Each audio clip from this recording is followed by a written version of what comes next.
क्या करना आगे। तो 3 बिंदुओं पर हम बात करना चाह रहे हैं।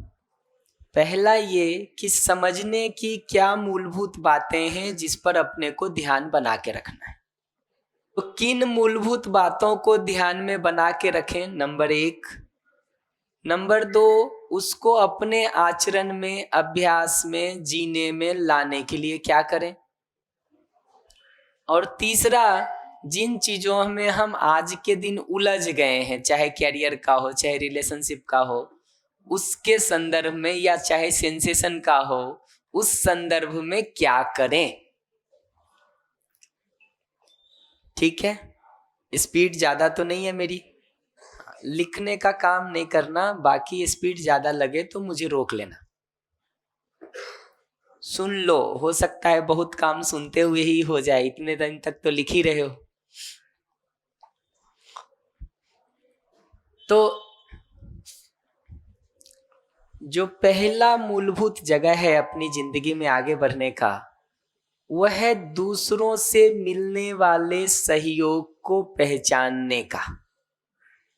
जिंदगी में दूसरों से मिलने वाला सहयोग अगर हमको दिखाई देता है, चाहे वो अपने माता पिता का हो, भाई बहन का हो, गुरुजनों का हो, मित्रों का हो, परिवार के अन्य लोगों का हो, समाज का हो, वो सहयोग अगर हमको दिखता है तो स्वाभाविक रूप से उनके प्रति ग्रेटिट्यूड का, कृतज्ञता का भाव होता है। हम में से ज्यादातर लोगों की गलती आज के दिन ये हो गई है कि दूसरे ने जो अच्छा किया है वो हमको दिखाई नहीं देता है, और जो कमियां उसकी होती हैं या जो किसी कारण से वो ठीक नहीं कर पाया, उसी पर सारा ध्यान हमारा अटका होता है। तो वंदन जो कह रहा था कि पूरे वातावरण में बहुत सारी चीजें हैं, तो उसमें एक मक्खी की तरह हम सिर्फ गंदगी को ढूंढ करके उसी में अटकेंगे, या एक मधुमक्खी की तरह फूल ढूंढने का काम भी कर सकते हैं। जिंदगी को किस डिजाइन से जिएंगे, ये अपना निर्णय है। तो किसी भी व्यक्ति को हम देखना शुरू करते हैं तो एक मूलभूत अभ्यास बनता है उससे मिले हुए सहयोग को अपने ध्यान में रखना, ताकि उसके प्रति ग्रेटिट्यूड का भाव हमारे में हो सके। ठीक है,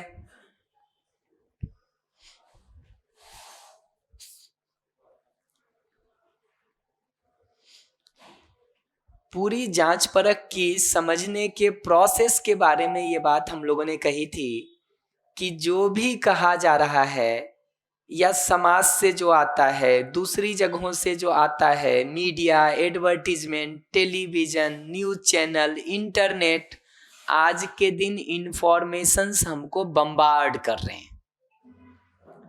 वो इंफॉर्मेशन अगर बिना जांचे परखे हमने अपने अंदर आने दिया और सबको इकट्ठा कर लिया, तो हमारी जिंदगी एक डस्टबिन बॉक्स की तरह हो जाएगी जिसमें सारे कचरे पड़े हुए दिखाई देंगे और उसकी बदबू अपने अंदर आती रहेगी। तुम हमको नहीं पसंद हो, तुम्हारे घर नहीं जाएंगे, लेकिन हमारे ही मानस में कचरा भर गया हो अपने अंदर, उससे भाग के कहाँ जाएंगे। वो बदबू तो झेलना ही पड़ता है हम सबको। ठीक है, इसमें भी ध्यान रखने की जरूरत है कि अच्छा क्या है। रूम में सब कचरा आता रहे और हम झाड़ू मारते रहें, ये अच्छा है, या दरवाजे पर, खिड़कियों पर जाली लगा के रूम साफ कर लें एक बार, ताकि आगे कचरा ना आए। तो बाहर से जो सूचना आ रही है सारी, अपने अंदर उसको आते समय ही सजग रहने की जरूरत है, केयरफुल रहने की जरूरत है, अवेयर रहने की जरूरत है, ताकि वो कचरा आए ही ना अंदर, बाहर छूट जाए। और उसी को छोड़ने का एक प्रोसेस है कि दुनिया जितना भी बता रहा हो, रुक करके एक बार ये 2 विधि से टेस्ट किया जाए। पहला ये कि मेरे लिए वो सही है कि नहीं, सहज रूप में स्वीकार होता है कि नहीं, whether that proposal is naturally acceptable to me और नॉट।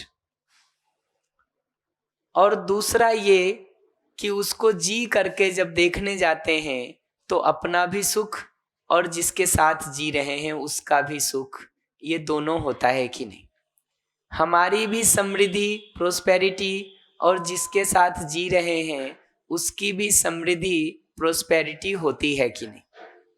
चूंकि पीछे के सेशंस में मैं ये सबको बहुत विस्तार कर चुका हूँ, इसलिए आज एक्सप्लेन नहीं करता हूँ डिटेल में। मैं मानता हूँ कि शब्द को सुन करके आपको उसका एक्सप्लेनेशन पता है।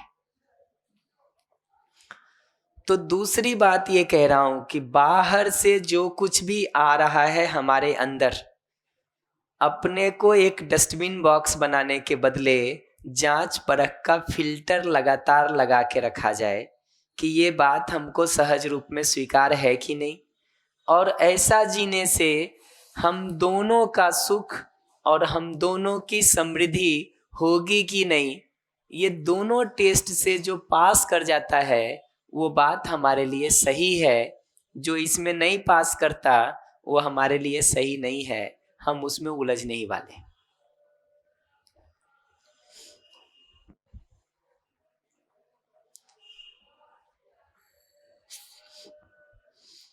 तो ये दूसरी बात कही। तीसरी जो बात इसमें कर रहे, ठीक है आगे चलो, चलें आगे, बढ़िया। तीसरी जो बात कह रहा हूं वो ये कि अपने लिए ये दिखना जरूरी है कि हैप्पीनेस और प्रोस्पेरिटी, सुख और समृद्धि, ये हमारा फंडामेंटल गोल है, अल्टीमेट गोल है। और समृद्धि के कई रास्ते हैं, नौकरी उसमें से एक है। Engineer, doctor, civil services, IAS बनना एक रास्ता है। उसमें से भी आईआईटी से ही इंजीनियरिंग करना या एम्स से ही मेडिकल करना या आईआईएम से ही मैनेजमेंट करना एक रास्ता है। जो रास्ता अच्छा लगे उसके लिए जरूर ट्राई करना चाहिए, लेकिन किसी भी समय किसी भी कारण से वो रास्ता अगर बंद ही हो जाए तो उस दीवार में सिर मारने और रोने की जगह ये दिखना जरूरी है कि अल्टीमेट गोल के और भी रास्ते हैं, उससे चला जा सकता है। ठीक उसी तरह जैसे दिल्ली जाने का जो सबसे अच्छा रास्ता हमको समझ में आता है उससे हम चलते हैं। बीच रास्ते में हमको एक जगह दिखाई देता है कि एक्सीडेंट हो गया है और 3 घंटे का जाम लगा हुआ है, तो फिर हम दूसरे रास्ते से निकल करके आगे बढ़ते हैं। तो उसमें गांव गली मोहल्ला सबसे गुजर के जाते हैं, आधा घंटा एक्स्ट्रा लग जाएगा। लेकिन ये जाम में फंसे रहे और अगर सड़क ही खुद गई हो तो 3 दिन लगेगा, वो खड़े रहिए वहां। तो जब पता होता है कि हमारी मंजिल दिल्ली है, ये तो सब रास्ते हैं, हमारा मंजिल प्रोस्पेरिटी है, इंजीनियर बनना, डॉक्टर बनना, व्यवसाय करना, कोई प्रोडक्शन करना, ये सब तो उसके लिए एक रास्ते हैं। एक रास्ता बंद हो गया किसी कारण से तो दूसरे को ट्राई करेंगे, दूसरा हो गया तो तीसरे को ट्राई करेंगे। रूट्स हमेशा खुले ही मिलेंगे, कोई ना कोई खुले ही मिलेंगे कि नहीं। जब बड़ा जाम लग जाता ना, अंतिम उपाय होता है उसमें से पैदल गुजर जाओ उस पार, और उस पार गाड़ियां मिल जाती हैं जाने की।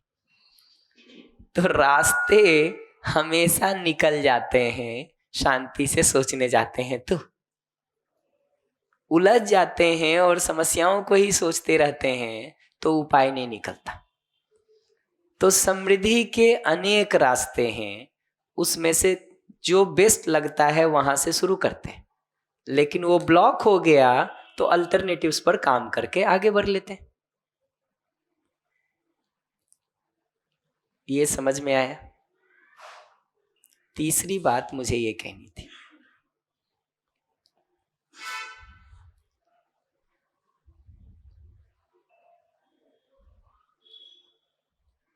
कौन बताएगा पहली बात मैंने कहां से शुरू किया था? माइक, माइक कहाँ है? ऑडियंस माइक बताइएगा। वो ग्रेटिट्यूड वाला आपने जो बताया था, कृतज्ञता कि तो सबसे पहले हमें देखना चाहिए जिन लोगों का हमारे जिंदगी में मतलब क्या सुन लेते हाँ, हाँ। मतलब जिन लोगों ने अपने हेल्प किया है अपने लाइफ को बनाने में, अभी तक जिन लोगों ने मतलब उसमें इन्वेस्ट किया है अपना टाइम, कोई भी कुछ भी हिसाब से, कृतज्ञता है, ग्रेटिट्यूड के लिए कहा था। Thank you. नेक्स्ट कौन बताएंगे? माइक कहाँ है? दे दो दे दो, दूसरा इनसे सुन लेते हैं। बैठ बैठ के आराम से बताइए।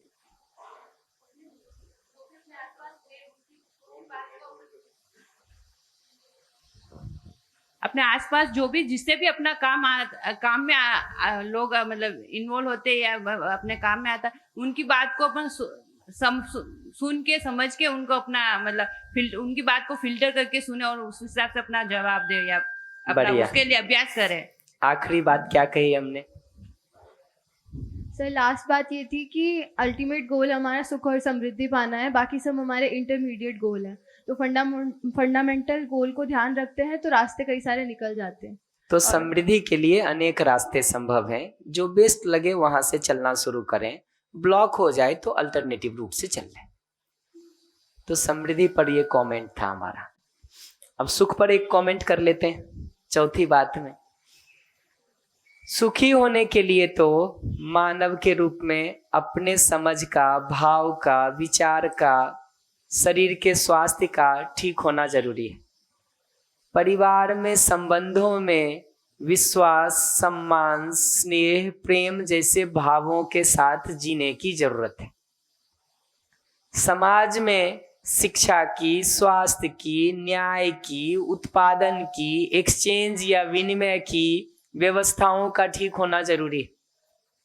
और प्रकृति के साथ जीते हुए उत्पादन का तरीका ऐसा होने की जरूरत है कि हमारी भी जरूरत पूरी हो सके और प्रकृति भी पहले से बेहतर बने। तो सुखी होने के लिए ये चारों जगह, मानव के रूप में व्यवस्थित जीना, परिवार में व्यवस्थित होके हार्मनी में जीना, समाज में व्यवस्थित होके हार्मनी में जीना, और नेचर या एग्जिस्टेंस के साथ, प्रकृति या अस्तित्व के साथ व्यवस्थित होके हार्मनी में जीना, ये सुखी होने का अल्टीमेट डिजाइन है। जाने अनजाने कुछ सुविधा कमा लेने को, कुछ पद पैसा कमा लेने को, किसी मनपसंद लड़के या लड़की से शादी हो जाने को, ठीक, कुछ खास नौकरी मिल जाने को, ठीक, या जिंदगी में कुछ इस तरह के छोटे छोटे गोल्स को ही हम सुखी होने का अंतिम उपाय मान लेते हैं, तो कठिनाई होती है। तो मैं ये नहीं कह रहा हूं कि पैसे के लिए काम नहीं करें, सुविधाओं के लिए काम ना करें, ये मैं नहीं कह रहा हूं। या कोई पसंद हो लड़का या लड़की तो उससे परिवार की सहमति चर्चा के साथ शादी ना करें, ये मैं नहीं कह रहा हूं। या पद के लिए काम नहीं करें, ये नहीं कह रहा हूं। मैं ये कह रहा हूं कि ये पता होना चाहिए कि ये सब पूरी जिंदगी जीने के छोटे हिस्से हैं। नहीं तो जो बात शुरू में की थी ना, कि अगर सिर्फ सुविधा पे, पद पे, पैसा पे, एक खास लड़के या लड़की से विवाह करने पे ही हम फोकस्ड हैं, तो 2-4 साल बाद स्थिति ऐसी दिखती है कि जब तक वो नहीं मिलता है तब तक तो बहुत भगदड़ रहती है। जिस दिन मिल जाता है उस दिन लगता है कुछ खास उपलब्धि नहीं हुई, आगे की भगदड़ फिर शुरू हो जाएगी। तो अगर पूरे कैनवास को देख करके हमने सुख को नहीं पहचाना है, ये जो जीने का पूरा फैलाव है, मानव, परिवार, समाज और प्रकृति, ये पूरे जगह पर जीने का फैलाव हमने नहीं पहचाना है, तो हम कितना भी दौड़ें उलझने ही वाले हैं। फिर जब तक वो नहीं मिलता है तो जिंदगी परेशान रहती है। आईआईटी में एडमिशन की सोचे थे, नहीं मिल पाया, बहुत समय तक आदमी दुखी रहता।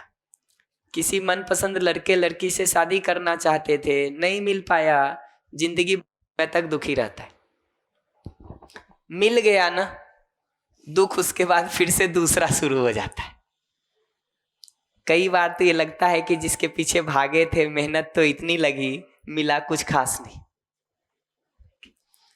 तो सुखी होने का कैनवास वो पूरा है, उसके साथ काम करें इन चीजों के लिए, ये ठीक है, बट अल्टीमेटली अपने समझ को, भाव को, विचार को अंदर ठीक रखने आने की जरूरत है, शरीर को स्वस्थ रखना आने की जरूरत है, परिवार में संबंधों में ठीक जीने की जरूरत है, समाज की व्यवस्थाओं में और प्रकृति के साथ भी हार्मनी में जीने की जरूरत है।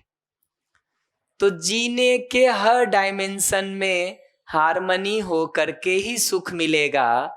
किसी छोटे छोटे टुकड़े में कुछ करने से बहुत उपलब्धि नहीं होती।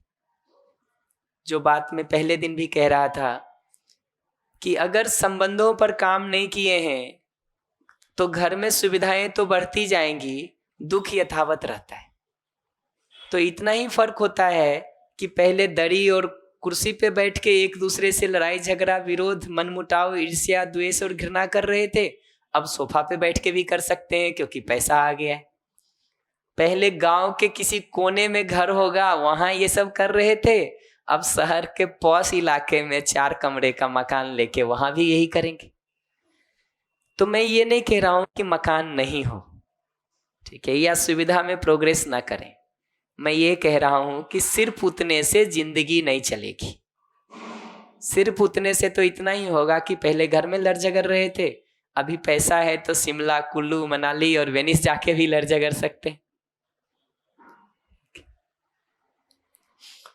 तो सुखी होने का कैनवास बड़ा है, ये चारों लेवल पर हार्मनी को इंश्योर करना उसका उपाय है। अल्टीमेटली उस संतुलन के साथ ही हम चलेंगे। समेट के मैं चौथा पॉइंट बता दूं कि सुखी होने के लिए जीने के इन चारों डायमेंशंस पर काम होने की जरूरत है। मानव की जगह पर, परिवार की जगह पर, समाज की जगह पर और प्रकृति या अस्तित्व की जगह पर। इसमें से किसी एक टुकड़े से काम चलाना चाहेंगे तो नहीं मिलेगा, तब तो दुखी रहेंगे। मिल जाएगा तो भी जिंदगी खाली ही रहती है। वो हालत हमारी उसी क्षितिज की तरह होती है कि लगता है आसमान 3 किलोमीटर बाद धरती से मिल रहा है, 3 किलोमीटर चलने के बाद भी वो 3 किलोमीटर दूर ही रह जाता है। तो चौथा बिंदु हमको ये कहना था।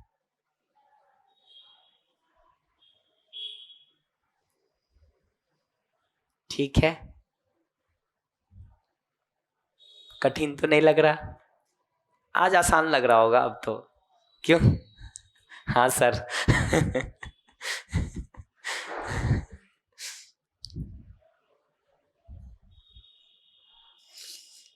ठीक, तो आगे चलते हैं।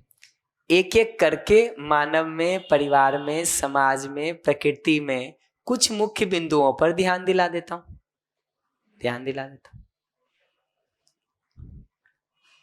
और कहीं एनालिसिस ज़्यादा कठोर लगे, समीक्षाएं कहीं ज़्यादा कठोर लगे तो भूल जाना, कोई बात नहीं। जितना ठीक लगे जिंदगी उतने से चल लो। मैं 10-12 पॉइंट बता दूंगा, जो 3, 4, 5 पसंद आए अपने हिसाब से वो ले लेना, पर्याप्त है जी। सभी 12 लो, इसकी भी जरूरत नहीं है। 3, 4, 5 भी ले लोगे तो आगे बढ़ लोगे।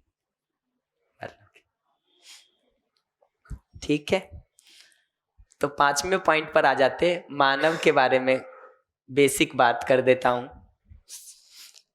मानव को जब भी देखने जाते हैं तो हमने डिटेल किया था इस बात को कि हम स्वयं को शरीर और मैं, सेल्फ और बॉडी, इन दोनों के कोएग्जिस्टेंस के रूप में देख सकें।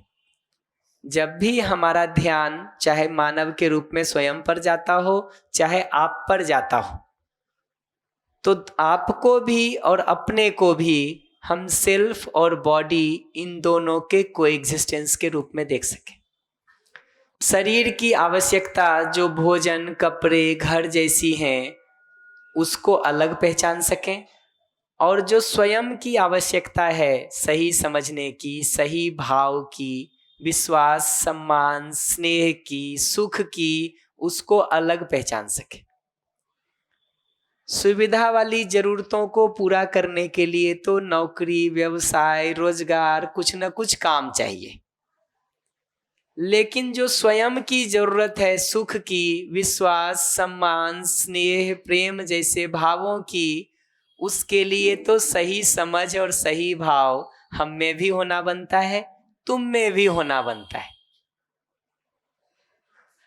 तो मानव के रूप में हम जब भी किसी को देखें तो मैं और शरीर इन दोनों के सहअस्तित्व के रूप में देख सकें, दोनों की आवश्यकताओं को अलग अलग पहचान सकें, दोनों को पूरा करने के ढंग को अलग अलग पहचान सकें। अगर ये तीनों स्टेप समझ में आता है, मैं और शरीर के रूप में मानव का दिखना, दोनों की आवश्यकता का अलग अलग दिखना, दोनों के पूरा करने के तरीकों का अलग अलग दिखना, तो हम दिन भर में जो समय लगाएंगे वो दोनों के लिए लगाएंगे या किसी एक में उलझ जाएंगे? दोनों के लिए लगाएंगे। तो अपना रूटीन, अपना प्रोग्राम ऐसा होने की जरूरत है कि सुविधा के उत्पादन या उसका जुगाड़ करने के साथ साथ अपने में सही समझ और सही भाव के लिए भी कुछ काम कर सके। क्यों? आज देख के तुमको और भी कुछ स्टाइल दिखेगा जो दिखाया जा सकता था कल।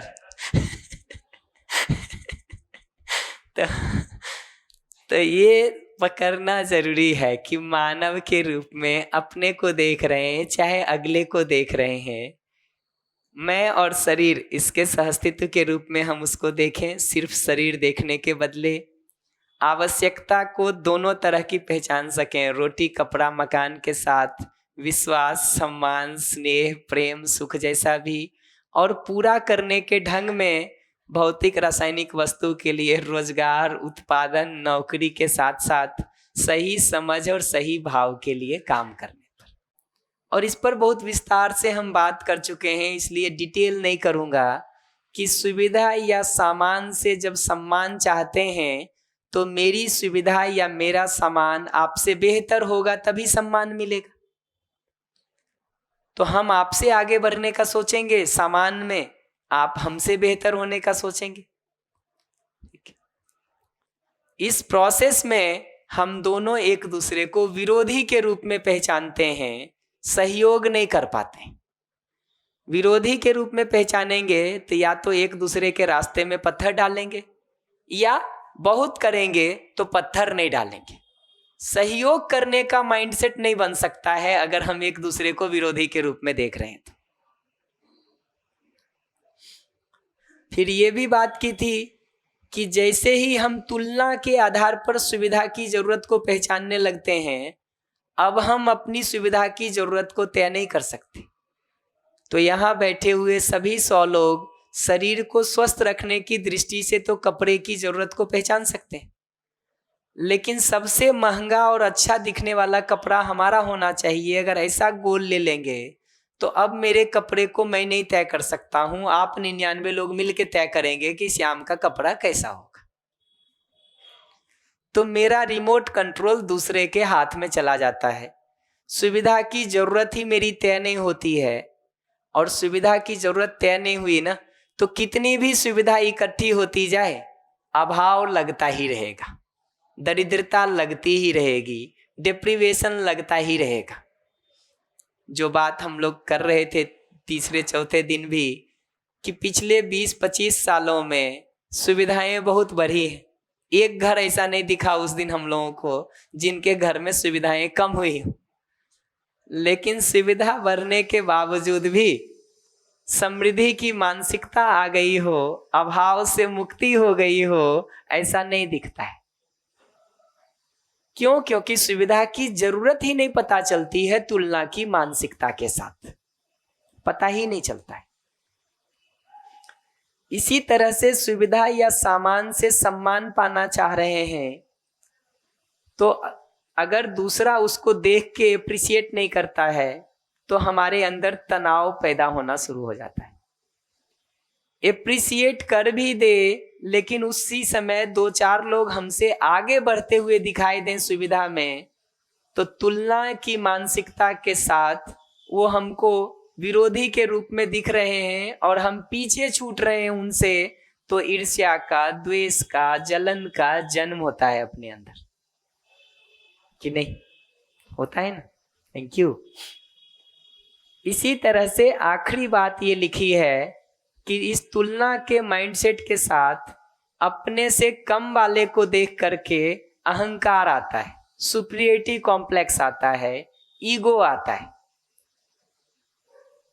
और अपने से अधिक वाले को देख करके हीन भावना आती है, इंफीरियरिटी कॉम्प्लेक्स आता है। तो कम वाले को जब हम देखते हैं ना, तो वो नाली के कीड़े लगते हैं, अपने साथ जीने लायक नहीं लगते। जो हमसे कम है वो हमको अपने साथ जीने लायक नहीं लगता, जो हमसे अधिक है वो हमको अपने साथ जीने लायक नहीं मानता।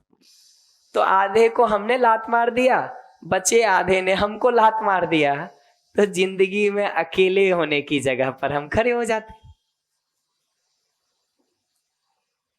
ये पूरे विस्तार को समेट के एक ही बात कह रहा हूं कि सुविधा शरीर स्वास्थ्य के अर्थ में पहचानेंगे तो सबका पूरा हो सकता है। उसको सम्मान और पहचान से जोड़ देंगे तो सब समस्या में फंसने वाले हैं। तो मैं फिर से ध्यान दिला दूं, मानव को जब चौथी बात हमने सुख के संदर्भ में की थी, पांचवी बात अब मानव के संदर्भ में किया कि मानव को जब भी देखेंगे, अपने को या दूसरे को, तो मैं और शरीर, सेल्फ और बॉडी, इनके कोएग्जिस्टेंस के रूप में देखना, दोनों प्रकार की आवश्यकताओं का ध्यान में रहना, दोनों के पूरा करने का ढंग अलग अलग है, इसलिए दोनों तरीकों के लिए कुछ काम करना, सही समझ सही भाव हम में भी हो सके, दूसरे में भी हो सके, इसके लिए कुछ काम, सुविधा के लिए नौकरी, रोजगार, उत्पादन, कुछ हम भी कर सकें, कुछ अगले को भी मदद कर सकें, उसके लिए काम। ये जीने का डिजाइन बनता है। और दो चूक है। एक चूक ये है कि हम आदमी को देखते हैं तो जाति, धर्म, भाषा, संप्रदाय, रंग, इसमें उलझ जाते हैं। और दूसरा चूक ये है कि सुविधा या सामान से सम्मान इंश्योर करने जाते हैं तो उसमें चीजें उलझ जाती हैं। मैं एक बार फिर से यहां रुक जाता हूं। चौथे और पांचवें पॉइंट को कौन बताएगा? चौथा जो सुख के बारे में कहा कि सुख कैसे होता है, और पांचवा जो मानव के बारे में कहा, कौन बताएगा? नहीं बताओगे तो हम ही रिपीट करेंगे और तो हम बढ़ेंगे नहीं आगे। अदिति को दे दीजिए। चौथा तुम बता दो, पांचवा आगे पूछेंगे। सुख के बारे में जो आपने बोला था कि सिर्फ एक पर्टिकुलर जॉब में चले जाना या पर्टिकुलर इंसान से शादी कर लेना या किसी से भाव पा लेना, वो इंटरमीडिएट तरीका है, उसका अल्टीमेट सुख नहीं है। अल्टीमेटली वो सुख नहीं है। तो तरीका बदला जा सकता है, टारगेट तो हमारा निरंतर सुख है। एक सेकेंड मैं रिपीट कर देता हूं। जब भी बताना हो ना तो क्या है इसको पहले इंश्योर करोगे तो उसका अभ्यास कर पाओगे। क्या नहीं है से अगर शुरू करोगे तो ये पता चल गया कि इस रास्ते नहीं जाना है, लेकिन 10 रास्ते हैं जी, जाएंगे उसमें से किससे? तो ये बात किया था। मैं फिर से रिपीट करता हूं, फिर सुन लूंगा आपको, कि सुखी होने के लिए मानव के रूप में, परिवार में, समाज में, प्रकृति में, ये चारों जगह हार्मनी के साथ जीना ये आवश्यक है, अनिवार्य है, जरूरी है। ये चारों जगह की हार्मनी को देखने के बदले किसी छोटे हिस्से में हम उलझ जाते हैं तो नहीं मिलता है, तब तक तो परेशान रहते ही, मिल जाता है तो भी परेशान ही रहते हैं। कौन बताएगा? इसको सुन के ही आगे चलूंगा। माइक दीजिए इधर। तुम पकड़ोगे नहीं तो अब बात करने का क्या फायदा? अब तो हम तुम्हारे स्पीड से चलेंगे। भैया आपने सुख के बारे में बताया कि सबसे पहले तो हम ये देख पाए कि हमारा जो मेन गोल है सभी का सेम है, सुख का होना, और हमें चारों स्तर पर हार्मनी में जीना होगा। अपने भावों को भी सबको सही रख के हार्मनी में जीना होगा, और परिवार में भी हार्मनी में जीना होगा, और समाज में भी हार्मनी के साथ जीना होगा, और उनका सहयोग करने की भावना रखनी होगी। और प्रकृति में भी हम जो प्रोडक्शन करें वो ऐसा हो कि जो सही भी हो और प्रकृति को नुकसान ना दे इस तरीके का, और जो आगे भी पीढ़ी को भी मतलब सहयोग कर पाए हम उससे, इस तरीके की चारों तरफ में व्यवस्था से जीना होगा। और हमें मतलब किसी एक को पकड़ के नहीं कि हम इसी से सुख मिल जाएगा, किसी एक पे अगर हम व्यवस्था बना के जीना चाहेंगे तो उससे हम नहीं जी पाएंगे, हमें चारों को व्यवस्थित करना होगा। बढ़िया। अब लक्ष्य से सुन लेते हैं पांचवा जो मानव के बारे में कहा। और हर बार मैं नए लोगों से सुनूंगा, पुराने लोगों से रिपीट नहीं सुनूंगा, ये भी मैं पहले बता दे रहा हूँ। ये कि सामने वाले को और खुद को दोनों को ही शरीर और बॉडी और सेल्फ के सहअस्तित्व के रूप में देख पाए और ये आइडेंटिफाई कर पाए कि बॉडी की नीड क्या है, सेल्फ की नीड क्या है। तो जब सामने वाले से कर रहे हैं तो उसकी नीड क्या है और मेरी खुद की नीड क्या है, और उसके लिए फिर जो भी अलग अलग कार्यक्रम है। बॉडी की नीड को अलग पहचान सकें, हाँ। सेल्फ की नीड को अलग पहचान सकें, दोनों के पूरा करने के तरीके को अलग अलग पहचान सकें, ताकि कार्यक्रम दोनों के लिए बनाएं। बॉडी की नीड के लिए भी कुछ प्रोग्राम और समय हो लाइफ में, सेल्फ की नीड को फुलफिल करने के लिए भी कुछ प्रोग्राम और समय हो हमारे डेली, वीकली, मंथली रूटीन में। हमारे daily, weekly, monthly, annual routine में सुविधा वाली जरूरत को पूरा करने के लिए भी कुछ समय और प्रयास हो, और ये सही समझ और सही भाव वाली जरूरत को भी पूरा करने के लिए कुछ समय और प्रयास हो। 2 चूक बताई थी इसमें क्या होती है सामान्य रूप से, कौन बताएंगे? एक माइक पीछे दे दीजिएगा वहां, और एक इनको दे दीजिए। हाँ, एक आप बता दीजिए, एक ये बता देंगे। एक तो हम मानव को मानव के रूप में नहीं देख पाते हैं, हम उसको पद है, रूप है, जाति है या किसी भी तरीके दूसरे रूप से उसको देख पाते हैं, मानव को मानव के रूप में नहीं देख पाते हैं। Thank you. दूसरा आप बता दीजिए। भैया सुविधा और सामान से सम्मान पाने जाते हैं तो फिर सम्मान नहीं हो पाता है वहाँ पे, और कंपैरिजन हो जाता है कहीं ना। जी, तो उसमें सम्मान तो नहीं ही मिलता है, तनाव और बढ़ जाता है, ईर्ष्या, द्वेष, जलन और हो जाता है, अहंकार या हीन भावना से हम और ग्रस्त हो जाते हैं, और सुविधा में भी अभाव लगता रहता है हर बार दूसरे को देख देख के। और दूसरे को देखने जाएंगे जी तो ये पॉसिबल नहीं है ना कि 800 करोड़ लोगों के पास ही iPhone 17 Pro हो, और एक चीज में तुलना थोड़ी करते, वो हो भी जाए तो दूसरी चीजें हैं, तीसरी चीजें हैं, गाड़ी है, बंगला है, साड़ी है, कपड़े हैं, 20 चीजें हैं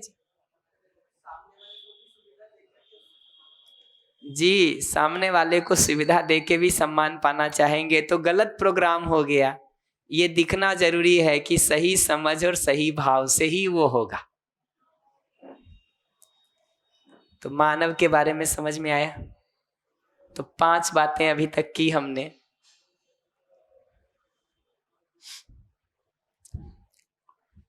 इस पर भी एक पॉइंट कह ही देता हूं। छठी बात, मानव को जो हमने सेल्फ और बॉडी के कोएग्जिस्टेंस के रूप में देखा ना, तो एक एक कमेंट सेल्फ पर भी, एक कमेंट बॉडी पर कर देता हूं, 6 और 7 हो जाएंगे। सेल्फ के संदर्भ में ये दिखना जरूरी है कि ये सुविधा संवेदना से अगर हम देखेंगे कि इनका पर्पस क्या है, सेंसेशन जो हमको आता है 5 ऑर्गन से, आंख से, कान से, नाक से, जीभ से, त्वचा से,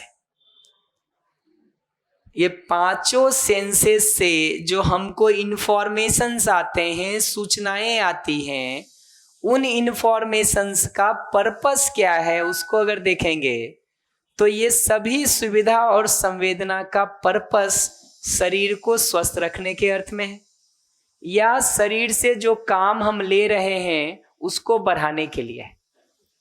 उदाहरण के लिए स्वाद से पता चलता है कि आम खाने लायक हुआ है कि नहीं, स्वाद से, गंध से, रूप से, छू करके सब तरह से पता चलता है। रात का भोजन अभी खाने लायक बचा है कि नहीं, उसी से पता चलता है। गर्मी लग रही है कि सर्दी, उसी से पता चलता है कि कपड़े कितने पहनने, घर में रहना है कि बाहर निकल के धूप में बैठना है। ये हमको पांचों सेंसेज हेल्प करते हैं। उसी संदर्भ में विवाह संबंध या शारीरिक संबंध को या सेक्स को हमने देखा था कि अल्टीमेटली अगली पीढ़ी के शरीर निर्माण के अर्थ में उसका पर्पस दिखता है, उसका प्रयोजन दिखता है। इनको अगर हम सुखी होने का सोर्स मान लेते हैं, शरीर को स्वस्थ रखने के लिए, शरीर की गति बढ़ाने के लिए अगर देखेंगे तो ये काम आएगा। मैं बिना माइक के 30-40 लोगों तक बोल सकता था, माइक लेके अभी मैं 110-15 लोगों के साथ भी बोल सकता हूं। तो अगर इन सुविधा के पर्पस को शरीर को स्वस्थ रखने के अर्थ में और शरीर की गति बढ़ाने के अर्थ में देखेंगे तो इसकी सार्थकता है, इसका यूजफुलनेस है, इसका पर्पस है। इसको अगर सुखी होने के प्रोग्राम के रूप में देखने लगेंगे तो किसी भी संवेदना से सुखी होने का जब हम प्रयास करते हैं तो वो ऑर्गन धीरे धीरे खराब होने लगता है, क्षीण होने लगता है। बच्चा भी मोबाइल में लगा रहता है तो आंख खराब होना शुरू हो जाता है। म्यूजिक लंबे समय तक लाउड सुनो, कान खराब होना शुरू हो जाएगा। तो शरीर क्षीण होने लगता है। स्वाद के चक्कर में बहुत सारी ऐसी चीजों को खाओ जो शरीर के लिए ठीक नहीं है, अभी शरीर खराब होने वाला है। जिस जिस संवेदना में डूबोगे वो में जो है शरीर खराब होता चला जाएगा। एक समय के बाद शरीर जवाब दे देता है। तो ऐसा लगता है कि हम भोग को नहीं भोग रहे, भोग ही हमको भोग ले जाते। शरीर गया। मन के साथ प्रॉब्लम ये होती है कि अब मन पूरे समय उसमें उलझा रहता है। तो अगर भूख से, स्वाद से ही सुखी होना है तो खाना तो खाएंगे दिन में 3 बार 15 मिनट। मन उलझा रहता है उसमें पूरे दिन। अगर स्वाद से सुखी होने की मानसिकता हो गई है तो ऐसे ही अगर विवाह के या रिलेशनशिप के शारीरिक संबंध में हमने सुख देखना शुरू कर दिया है तो मिलेगा दिन में 10 मिनट, मन उलझा रहेगा पूरे 24 घंटे। अगर उसमें सुखी होने का माइंडसेट हमने बना लिया है तो, और मन एक बार उसमें उलझना शुरू हो गया ना तो ये मन का दुरुपयोग भी है। और उस मन के साथ हम कोई सार्थक मीनिंगफुल काम नहीं कर सकते हैं, क्योंकि बैठे कहीं भी रहें कंसंट्रेट भी नहीं हो पाते, फोकस्ड भी नहीं हो पाते। मन वैसा ही चलता रहता है। किसी लड़के को देखते हैं, किसी लड़की को देखते हैं, थोड़ा भी ठीक लगता है, विचार वहीं पहुंच जाता है। तो मन उलझना जो शुरू हो जाता है ना हमारा, ये उसका दूसरा सबसे बड़ा नुकसान है। शरीर का नुकसान तो है ही, मन का उलझना दूसरा सबसे बड़ा नुकसान है, क्योंकि उसमें तो हम गए काम से, अब किसी काम के नहीं रह जाते। फिर खोलो किताब कि बैठे रहो यहाँ, कि रोड पर, कि घर में, कि कहीं और, कि टीवी देखो, दिखता एक ही चीज है जिसमें सुख लगना शुरू हो गया है और मन डूब गया है। मन डूब गया है, बाकी दिखना ही बंद हो जाता है। घोड़े जैसा पट्टी लग जाता है, ऐसा। तीसरी जो कठिनाई होती है वो ये कि अगर उसी में हम सुख ढूंढने के तरफ लग करके डूब गए, ठीक, तो हम कई तरह के गलती में, अपराध में जा सकते हैं। तो जिसने धन में ही सुख मान लिया है वो चोरी भी कर लेता है, डकैती भी कर लेता है, उसके लिए हत्या भी कर लेता है, भ्रष्टाचार भी कर लेता है। जिसने इसी सेक्स में सुख मान लिया है वो बलात्कार भी कर लेता है। ये दिखता है कि नहीं? समाज में अगर ये अपराध खत्म होने हैं तो संवेदना से सुखी होने की मानसिकता से तो निकलने की जरूरत होगी। और मैं फिर से ध्यान दिला दूं कि मानसिकता से निकलने का मतलब मैं उसको दमन करने के लिए नहीं कह रहा हूं, लेकिन उसमें डूबने के लिए भी नहीं कह रहा हूं। हम क्या करते हैं, हम दो में से एक छोर में चले जाते हैं। या तो हम सब तरफ से उसका दमन करना शुरू कर देते हैं, ठीक है। लेकिन अगर कोई कहे दमन नहीं करो, हम अपने आप सुन लेते हैं कि फिर उसमें डूबे रहो। ये भी नहीं कह रहे, दमन भी ठीक नहीं है, भोग भी ठीक नहीं है, सॉरी, पाप नहीं है, पुण्य भी नहीं है, ये पहचानना जरूरी है। तो फिर क्या करेंगे? तो उसका एक संतुलन का जगह ढूंढने की जरूरत है कि कम से कम उस मानसिकता को, ठीक है, उस शारीरिक संबंध की मानसिकता को किसी एक या लड़के या किसी एक लड़की के लिए तो संतुलित कर सकें, ताकि उस विचार को फैलने की जो जगह मिले वो वहीं एक जगह मिले ना।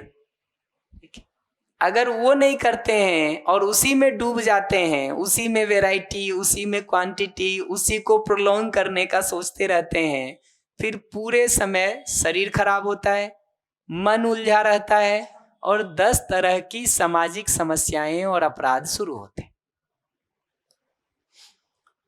पूरे को समेट के जो पॉइंट कह रहा हूं मैं वो इतना ही कि ये सुविधा और संवेदना शरीर को स्वस्थ रखने के लिए और शरीर की गति को बढ़ाने के लिए है, ना कि सुख ढूंढने के लिए।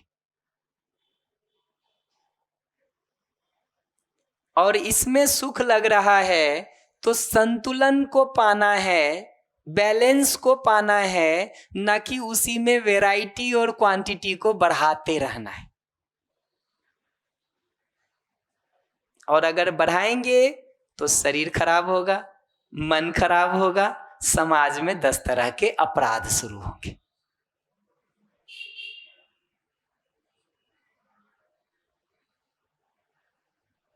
ठीक है, बाकी तो जांच परख के बारे में मैं बता ही दिया हूं, तो उस पर कोई बात नहीं करता हूं।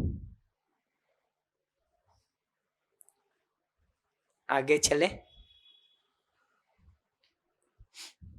आगे चले। Thank you.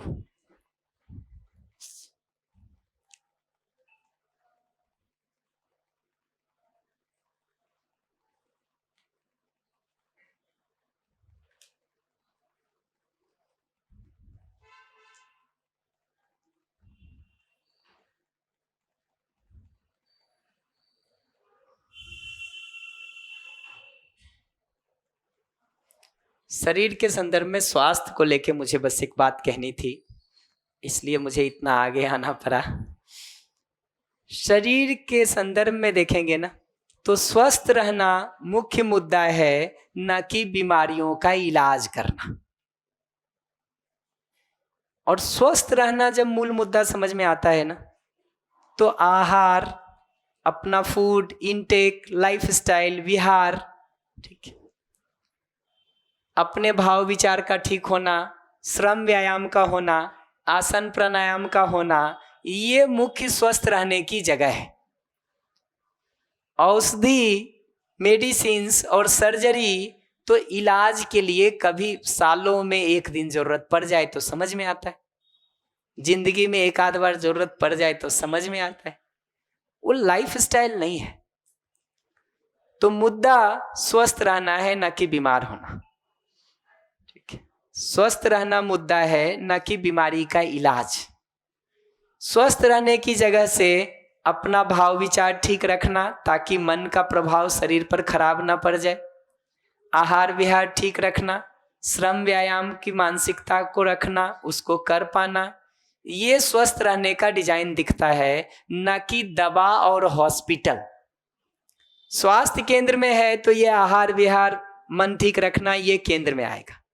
बीमारी का इलाज केंद्र में है तो दवा और हॉस्पिटल चाहिए, टेस्ट करने के लिए मशीन चाहिए। दवा, हॉस्पिटल और टेस्ट पर चलना है तो जिम्मेदारी डॉक्टर की है। अगर अपने मन को ठीक रखना है, आहार विहार ठीक रखना है, दिनचर्या ठीक रखनी है, श्रम व्यायाम ठीक रखना है, तो इसकी जिम्मेदारी किसकी होगी? हमारी।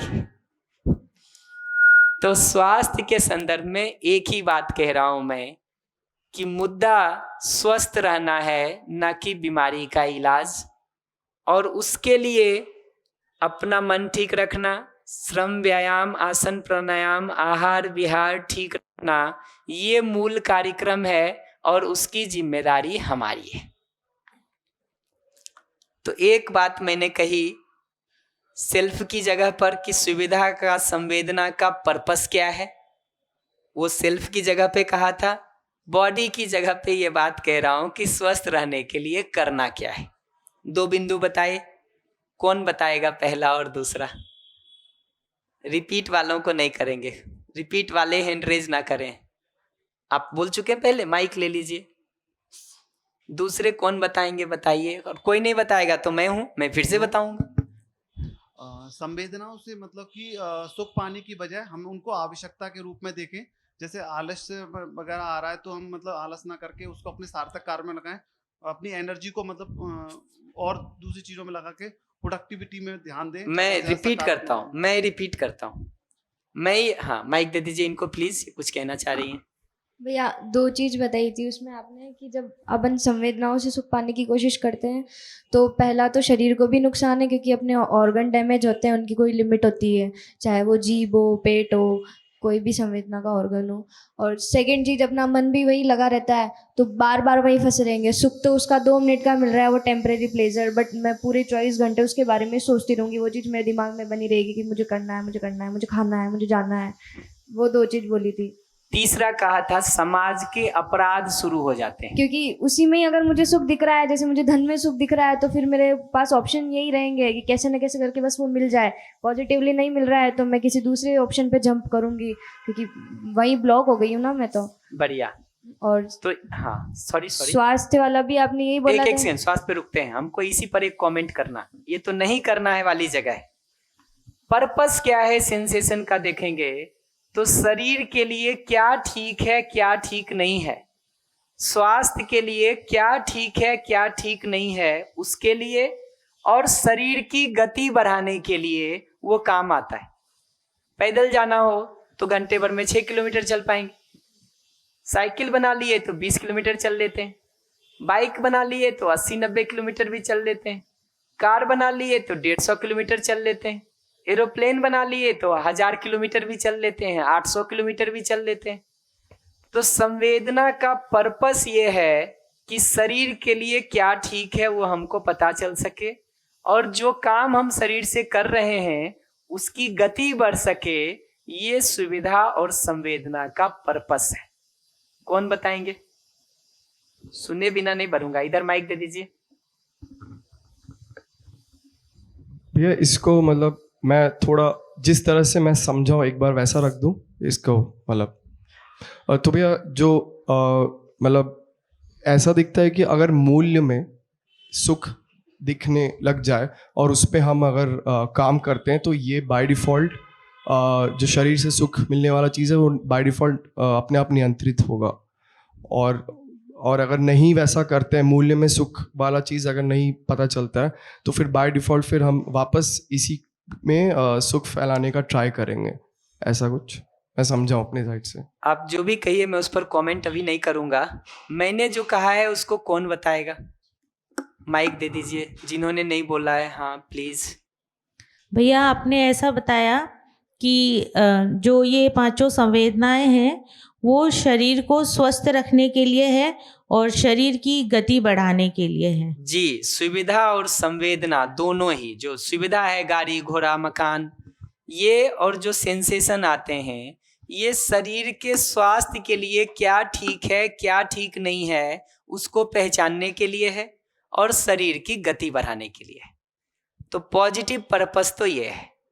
फिर निगेटिव वाले को देखने की जरूरत है। जो दीदी कह रही थी, क्या नाम है, पूनम दी कह रही थी कि उसको अगर सुखी होने के प्रयास में ले जाते हैं, शरीर क्षीण होता है, खराब होता है, मन उलझा रहता है और कई सारे सामाजिक अपराधों का जन्म होता है। आगे चले।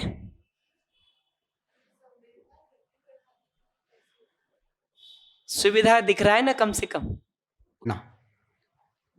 स्वस्थ रहने के लिए अपना भाव विचार ठीक होना, आहार ठीक होना, विहार ठीक होना, आसन प्राणायाम और श्रम करना, ये ठीक होने की आवश्यकता है।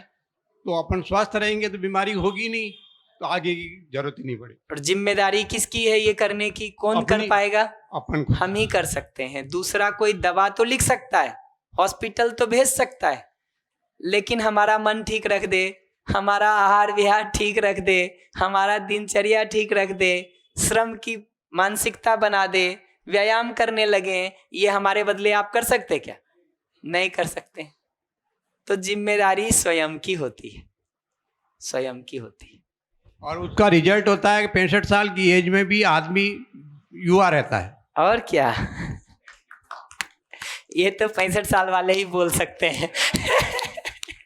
वही कह रहा हूं मैं भी। ठीक है, आगे चले। व्यवस्था पर हम नेक्स्ट आ जाते हैं। अब समरी कर रहे तो उतने बिंदु पर ही फोकस कर देते हैं। परिवार में व्यवस्था की जगह से अगर कोई एक बात पकड़नी हो तो वो मूल बात यह है कि संबंध में जो हमारी ज़्यादातर चोट लग रही है एक दूसरे से, वो भाव नहीं होने के कारण है। विश्वास, सम्मान, स्नेह, कृतज्ञता जैसे भावों का अभाव है, जिसके कारण हमको चोट लगती रहती है। सुविधा के रूप में, सेवा के रूप में कितना भी एक दूसरे के लिए कर दीजिए, अगर भाव एक दूसरे के साथ ठीक नहीं है, पीड़ा बनी ही रहेगी। इसको पॉजिटिव लैंग्वेज में प्लेस कर दूं तो परिवार में हार्मनी के साथ जीने के लिए विश्वास, सम्मान, स्नेह, कृतज्ञता, ये 4 तो बहुत प्राइम है। आगे बढ़ाएंगे तो ममता, वात्सल्य, गौरव, श्रद्धा, प्रेम, ये सब की जरूरत होगी, बट मैं 4 तो अभी प्राइम कहूँगा, खास करके आप युवाओं की जगह से। विश्वास, सम्मान, स्नेह, कृतज्ञता, ये भाव निर्वाह मुख्य मुद्दा है। ठीक है, और ये भाव कोई जबरदस्ती पैदा नहीं करना है। दूसरे का कपड़ा, रंग, रूप, डिग्री देख के नहीं पैदा करना है। दूसरा मेरे साथ क्या व्यवहार कर रहा है ये देख के नहीं करना है। क्योंकि तुम्हारी बहन नहीं दिख रही, कहाँ है? अच्छा, ओ थैंक यू, तुम यहाँ दिखती थी ना, इसलिए यहाँ ढूंढ रहा हूं मैं। तो ये भाव इंश्योर करने के लिए दूसरे के व्यवहार को देखने की जरूरत नहीं है। दूसरे के कपड़े को, रंग रूप को, धन को, पद को, या उसका समझदारी का हालत क्या है, ये देखने का जरूरत नहीं है। हम कुछ मूलभूत सच्चाई को अपने में देख के पहचान लेते हैं तो हमको आपके बारे में भी पता चल जाता है। तो विश्वास के लिए ये देखना मूल बात है कि दूसरा मानव मेरा शुभ चाहता है। कैसे पता चला हमको? मैंने अपने लिए देखा है कि मैं वस्तुतः अपना भी सुख समृद्धि चाहता हूं और दूसरे का भी सुख समृद्धि चाहता हूं। विश्वास के लिए ये देखना मूल बात है कि दूसरा मानव मेरा शुभ चाहता है। इस आधार पर, इंटेंशन पर, मूल चाहना पर भरोसा बना रहता है। कार्यक्रम हम योग्यता के हिसाब से ही बनाते हैं। तो कार्यक्रम तो उतना ही बनाएंगे जितना योग्यता है। अगर समाज में लोगों की योग्यता ही इतनी है कि बिना ताले के सामान उठा के लेके चले जाएंगे तो ताला लगा के रखेंगे। अगर समाज में लोगों की योग्यता ही इतनी है कि बॉर्डर पर झगड़ा कर सकते हैं तो सेना रखनी होगी जी, पुलिस रखना होगा, थाना कोर्ट कचहरी की जरूरत पड़ेगी। लेकिन मुद्दा यह है कि इसी को बढ़ाते रहेंगे, अपने हथियारों को ही दिनों दिन तेज करते रहेंगे, या किसी जगह पर मानसिकता में उस बदलाव के लिए भी काम करेंगे। तो विश्वास की जगह से मूल बात ये देखने की है कि दूसरा मानव मेरा शुभ चाहता है। सम्मान की जगह से मूल बात ये देखने की है कि दूसरा भी मेरे जैसा मानव है। और स्नेह की जगह से मूल बात ये दिखने की जरूरत है कि हम सभी एक दूसरे से संबंधित हैं, जुड़े हुए हैं, हमारा संबंध या जुड़ाव है ही। और कृतज्ञता की जगह से दूसरे से मिलने वाले सहयोग को देखने की जरूरत है, जो हमने सबसे पहले कर दिया था। तो कृतज्ञता पर तो पहले ही बात कर दिया हूं।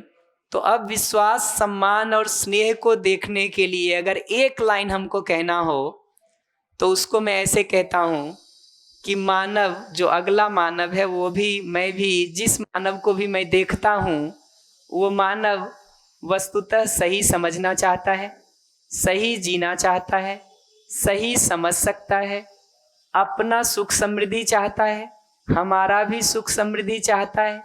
हम एक दूसरे से संबंधित हैं ही। और गलतियां जो होती हैं वो नासमझीवश, योग्यता के अभाव में, अपनी किसी सही जरूरत को गलत तरीके से पूरा करने के प्रयास में होती है। मैं फिर से इस लाइन को रिपीट कर देता हूं। जब भी हम किसी मानव को देखते हैं तो अगला मानव मेरा संबंधी है, मुझसे जुड़ा हुआ है, ठीक है। वो भी सही समझना चाहता है, सही जीना चाहता है, सही समझ सकता है, अपना सुख समृद्धि चाहता है, मेरा भी सुख समृद्धि चाहता है।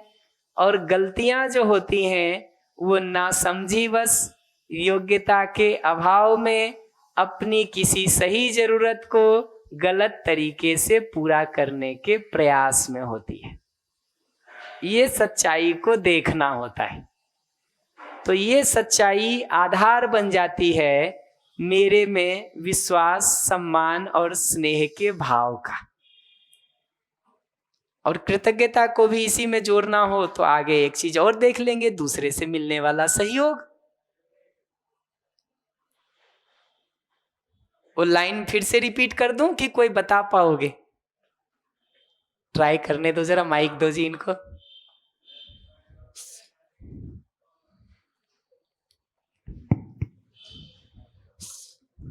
मानव मानव के बीच संबंध है। जैसे दूसरा मानव जो हमारे साथ अव्यवहार कर रहा है वो भी कहीं ना कहीं हमारे साथ संबंध में जीने के जी, चाहता है। इसको एक्सप्लेन करना, मैं वाक्य रिपीट कर दे रहा हूं, फिर बताना तुम ही ट्राई करना। रुको। जिस मनुष्य को भी हम देख रहे हैं ना, बैकग्राउंड बता के फिर वाक्य बता देता हूं। जिस मनुष्य को भी हम देख रहे हैं, उसका कपड़ा, उसका रंग, उसका रूप, उसका बाल, उसका चेहरा, उसका मोबाइल, उसका धन, उसका पद, उसका डिग्री, ये सब हमको बाद में दिखे।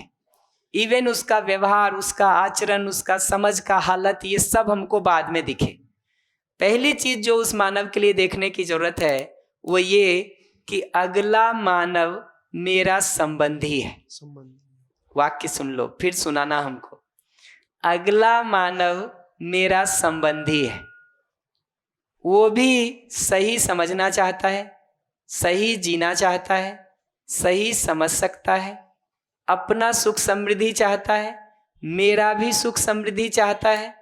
और गलतियां जो उससे होती हैं वो नासमझीवश, योग्यता के अभाव में, अपनी किसी सही जरूरत को गलत तरीके से पूरा करने के प्रयास में होती है। ट्राई करो। आपकी लैंग्वेज में तो नहीं हो पाएगा, मैं मेरी लैंग्वेज नहीं, थोड़ा एक बार हमारी लैंग्वेज में कौन ट्राई करना चाहेगा? हाँ, इनको दीजिए। सर हेलो, नमस्ते सर। मानव को सामने ये देखना है कि मानव का ना तो हमको कपड़ा देखना है, ना उसका पद देखना है, ना उसकी डिग्री देखनी है, ना उसके पास में कितना धन है वो देखना है, बल्कि सामने मुझे ये देखना है कि मानव में कि उसमें वो समझ के जीना चाहता है, वो समझता है, वो भी समझ के जीना चाहता है, वो भी मेरे में, मैं भी उसमें सुख समृद्धि देखता हूँ, वो भी मुझ में सुख समृद्धि देखता है, लेकिन ऐसे किसी काम को पूर्ण करना चाहता है जो कि गलत है, और नासमझी के अभाव में वो गलतियाँ कर रहा है। इस वजह से मुझे ये चीज़ देखनी है, और इस वजह से मैं ट्रस्ट और रिस्पेक्ट और स्नेह उसमें इस्टेब्लिश कर सकता हूँ। बढ़िया, ये ट्राई करना चाह रहे हैं। इसको माइक दीजिए जरा, ट्रायल तो करें। हाँ, देखते हैं अभी। हाँ, पहले जो नए लोग हाथ उठा रहे हैं एक बार उनके साथ देखेंगे। Yes please. विश्वास, सम्मान, स्नेह के बारे में आपने ये बताया कि सामने वाला मेरा संबंधी है, वह सही जीना चाहता है, सही समझना चाहता है और वह सही समझ भी सकता है, और सामने वाला स्वयं का सुख समृद्धि चाहता है, मेरा भी सुख समृद्धि चाहता है। उससे जो गलतियाँ हो जाती है वो नासमझीवश हो जाती है और योग्यता के अभाव में हो जाती है, और वो जो भी गलतियाँ हो रही है उससे वो सही अपनी किसी सही ज़रूरत को गलत तरीके से करने के प्रयास में हो रही है। Thank you. ये कोर सच्चाई देखने का अभ्यास करके देखिएगा कि विश्वास, सम्मान, स्नेह बनता है कि नहीं बनता है। देखिएगा, ये ट्रायल है आपके लिए। Thank you. तो परिवार में व्यवस्था पर तो मुझे इतनी ही बात कहनी थी कि भाव महत्वपूर्ण है। दो बात, भाव महत्वपूर्ण है, सेवा। माइक ऑन होगा, जहां जहां भी ऑफ कर लीजिए प्लीज। तो परिवार के संदर्भ में मैं दो बात कह रहा हूं। पहला ये कि भाव महत्वपूर्ण है सेवा और सुविधा की तुलना में। इसका ये मतलब नहीं कह रहा हूं कि सेवा और सुविधा नहीं करेंगे अगले के लिए, भाव के साथ करेंगे। भाव छोड़ के करेंगे तो कुछ हाथ नहीं लगेगा।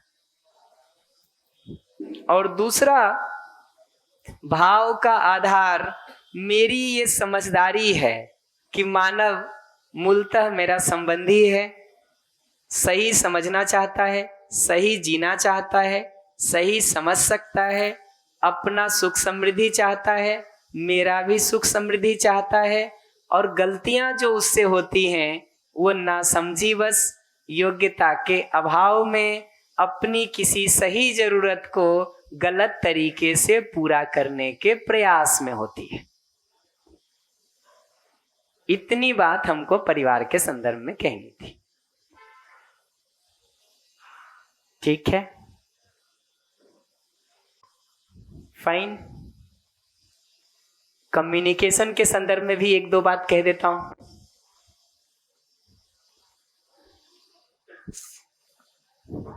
यहां तक ठीक है? कोई प्रश्न तो नहीं? इसी बिंदु पर कोई प्रश्न हो तो उतने भर के लिए, कोई बात नहीं समझ में आई हो तो हम ओपन करेंगे, नहीं तो नहीं करेंगे। बढ़िया। तो संवाद में एक जो मुख्य काम है ना, वह है सुनते समय हमारा संतुलन बने रहना। बैकग्राउंड बता के मैं बिंदु बता दूंगा। सुनते समय अपना संतुलन बना रहे, क्योंकि होगा क्या, हम तो गए विश्वास, सम्मान, स्नेह से जीने के लिए, अगला चिल्लाना शुरू कर दिया, ठीक है, पलट के जवाब देना शुरू कर दिया, चार आरोप हमारे ऊपर लगाना शुरू कर दिया। हम थोड़ी देर तक सहते हैं, सुनते हैं, फिर जवाब देना शुरू कर देते हैं। अच्छा, दो चार बार जवाब दे दिए ना, तो फिर पांचवी बार सहते भी नहीं है। वो जैसे ही शुरू करता है हमको भी पुराना याद आ जाता है और हम भी उतने जोर से उसको जवाब देना शुरू करते हैं। अब तो सहने का भी नंबर नहीं है। दो तीन बार ये चलता है। दो तीन बार के बाद क्या होता है कि अब हम वेट भी नहीं करते हैं उसके बोलने का, हम ही पहले से बोलना शुरू कर देते हैं कि अवसर ना मिले अगले को। तो ये बिगड़ने का लूप चलता चला जाता है अगर सुनने का संतुलन नहीं है तो।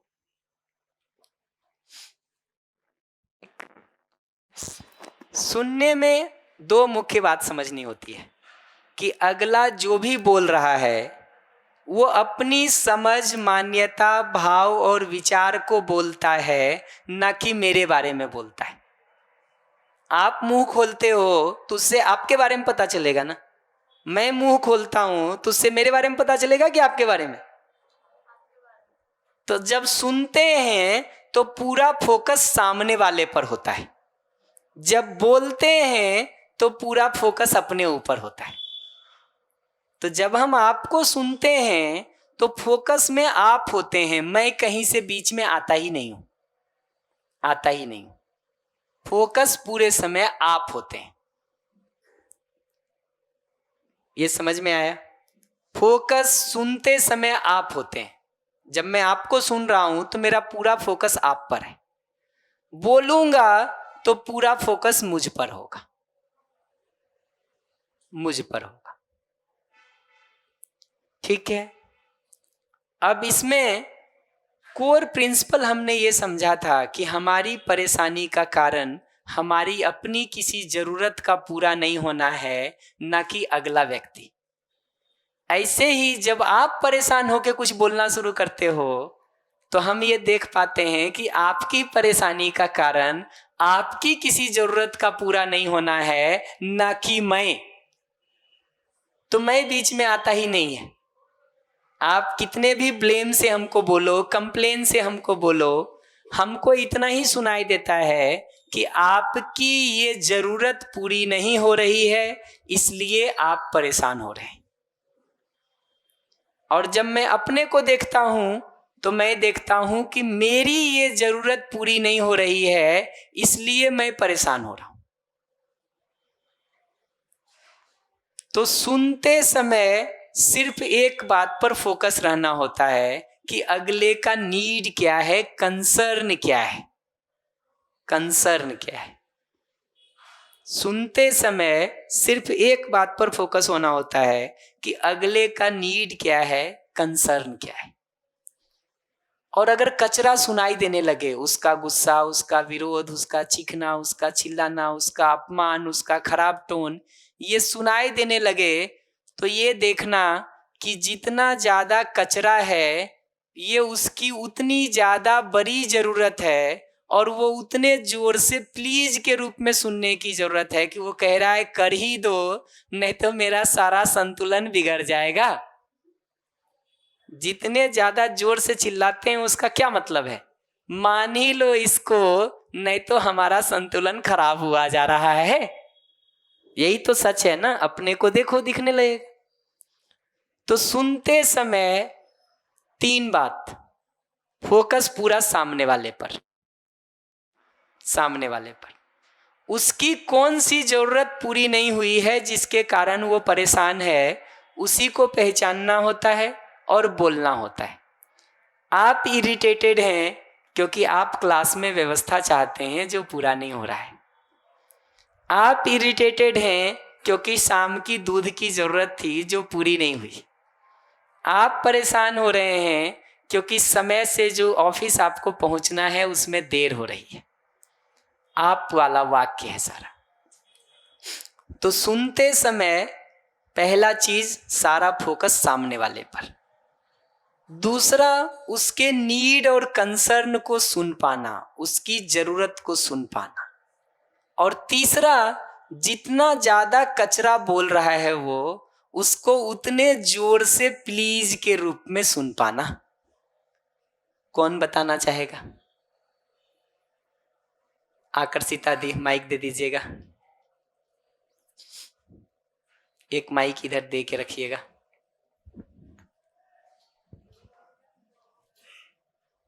डायरी को नहीं पढ़ाना है अब, डायरी तो बहुत दिन से। पूरा फोकस सामने वाले पर रखना होता है, अपने को बीच में नहीं लाना होता। सर आपके पढ़ी थे। हाँ बताओ ना, सुनते समय बताओ, पहला बिंदु बताओ क्या कहा मैंने। आपने बोला था संतुलन बनाए रखना होता है सामने वाले की बात पे। अभी बोल दे रहा हूं ना, फिर से सुन लो। सुनते हुए पहला काम, इधर इधर देखो ना, नीचे कॉपी नहीं बताएगा, इधर सुनो। ऐसे थोड़ी बोल रहा हूं लिखना पढ़ना बंद करो, अभी याद हो जाएगा जी। वो डायरी पढ़ने का समय तुमको कब मिलेगा अगली बार पता नहीं। सामने श्याम खड़ा है तब तो पकड़ नहीं रहे हो, डायरी तुमको कल पकड़ा देगी। तो YouTube पे वीडियो देख के पकड़ लेना, डायरी से ज्यादा अच्छा है। पहला चीज ये कह रहा हूं कि सुनते हुए सारा फोकस सामने वाले पर रखना है, अपने को बीच में नहीं लाना है। बताओ क्या कहा? सामने वाले पे पूरा फोकस रखना है, अपने को बीच में नहीं लाना। कब? सुनते समय। और बोलते समय पूरा फोकस अपने पे रखना है, उसको ध्यान नहीं देना। जी, बोलने पर अभी आऊंगा। सुनते समय पहला चीज है कि सारा फोकस सामने वाले पर रखना है, पहली बात। दूसरी बात, उसका नीड और कंसर्न क्या है उतने भर को सुनना है। क्या? उसके नीड और कंसर्न को समझना है, सुनना है बस। और तीसरी बात, बाकी जो कचरा सुनाई दे अपमान के रूप में, विरोध के रूप में, क्रोध के रूप में, खराब टोन के रूप में, वो कचरा जितना सुनाई दे उसको उतने जोर से प्लीज के रूप में सुनना है।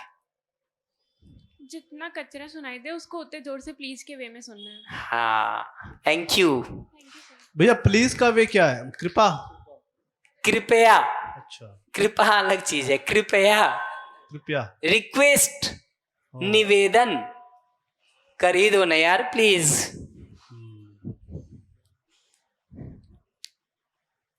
ठीक है, सुनते समय क्या करना है पता चला। और अगर आजकल ऐसा होता है कि कुछ लोग अगर सुनते रहते हैं तो फिर वो मार पिटाई पे आ जाए, फिर क्या करें? मतलब सुनते रहे तो वो भी लगता है कि ये। ठहरो ना, धैर्य से सुनो तो सही। अब प्रश्न पूछोगे तो अगले शिविर में, ये प्रॉमिस हम लोग पहले कर लिए हैं। चुप रहना है मैंने नहीं कहा, मैंने कहा वो नीड और फीलिंग को अगर हम सुन पाएंगे तो वही बोलेंगे। अभी क्या करते हैं, अभी हम कचरे को जवाब देना शुरू कर देते हैं। तो बोलना नहीं है, मैं ये नहीं कह रहा हूं कि मुंह पे टेप लगा लें, मैं कह रहा हूं उचित बात सुने ताकि मुंह से वही उचित निकले। ये सुन लेते हैं इधर से सारा कचरा तो मुंह से फिर वही बहना शुरू हो जाता है अपनी तरफ से छौंक लगा के, कि नहीं?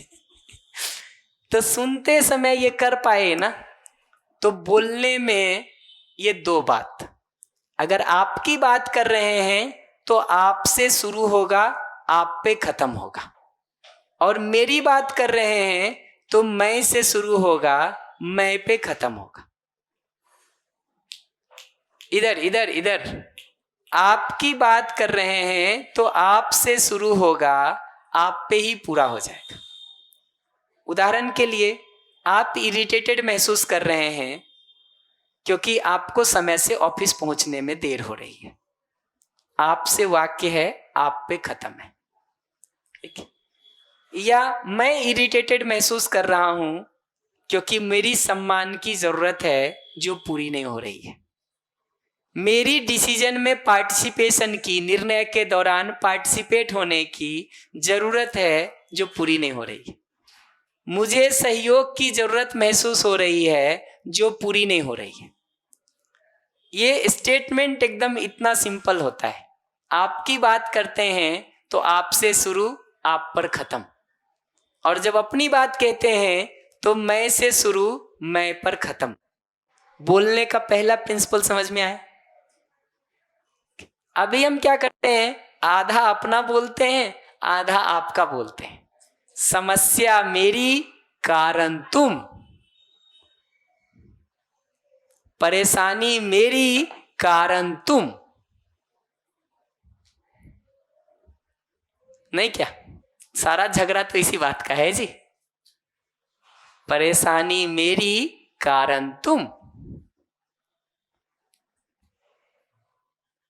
तो बोलने का पहला जगह यह है, अपनी बात कहते हैं तो मैं से शुरू, मैं पे खत्म। आपकी बात करते हैं तो आपसे शुरू, आप पे खत्म। ये बोलने का पहला जगह समझ में आया? क्या है? ठीक है, फाइन।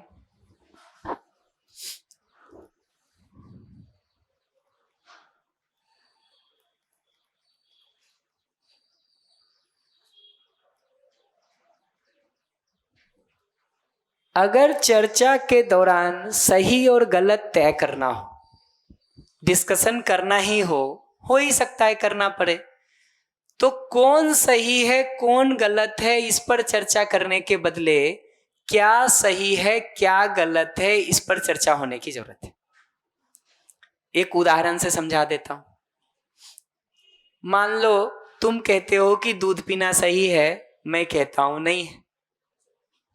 तुम कहते हो भाजपा ठीक है, मैं कहता हूं आम आदमी पार्टी ठीक है। एक उदाहरण दे रहा हूं, कांग्रेस ठीक है, ठीक है। तुम कहते हो बड़े बाल रखना ठीक है, मैं कहता हूं नहीं छोटा ठीक है। तुम कहते हो ये कपड़ा ठीक है, मैं कहता हूं नहीं वो ठीक है। जो चर्चा शुरू हो जाती है ना, वो इस जगह पर शुरू हो जाती है कि तुम सही हो कि मैं सही हूं, तुम सही हो कि मैं सही हूं। चर्चा इस पर शुरू हो जाती है। चर्चा अगर करनी ही है तो इस पर नहीं करनी होती है कि तुम सही हो कि मैं सही हूं। चर्चा इस पर करने की जरूरत होती है कि हम दोनों मिलके ये देखेंगे कि ये क्या सही है क्या सही नहीं है। जिसका मतलब है अब हम दोनों पार्टी की तरह नहीं हैं, हम दोनों सेम साइड आकर के देख रहे हैं कि ये ठीक है कि ये ठीक है। ठीक वैसे ही जैसे दुकान में टीवी खरीदने जाते हैं पति पत्नी मिलके, तो जो सबसे ठीक लगता है वो खरीद के लाते हैं, दोनों मिलके देखते हैं इसका ये ठीक इसका ये ठीक, और सारा हिसाब मिला के एक उठा के लाते हैं कि नहीं। चर्चा को अगर इस जगह पे ला दोगे कि कौन सही है कौन गलत है, तो वो फिर चर्चा नहीं होकर के बहस में बदल जाता है, बहस में बदल जाता है। तो बोलते समय मैं दो बात कह रहा हूं। पहला ये कि आपकी बात कहेंगे तो आपसे शुरू आप पे खत्म, मेरी बात कहेंगे तो मैं से शुरू मैं पे खत्म। पहली बात ये कहा। दूसरी बात ये कहा कि कौन सही है कौन गलत है पर चर्चा करने के बदले क्या सही है क्या गलत है इस पर चर्चा करेंगे। कौन बताएंगे? माइक दे दीजिए। कहीं जिन्होंने नहीं बोला है वो माइक ले लीजिए और प्लीज बता दीजिए।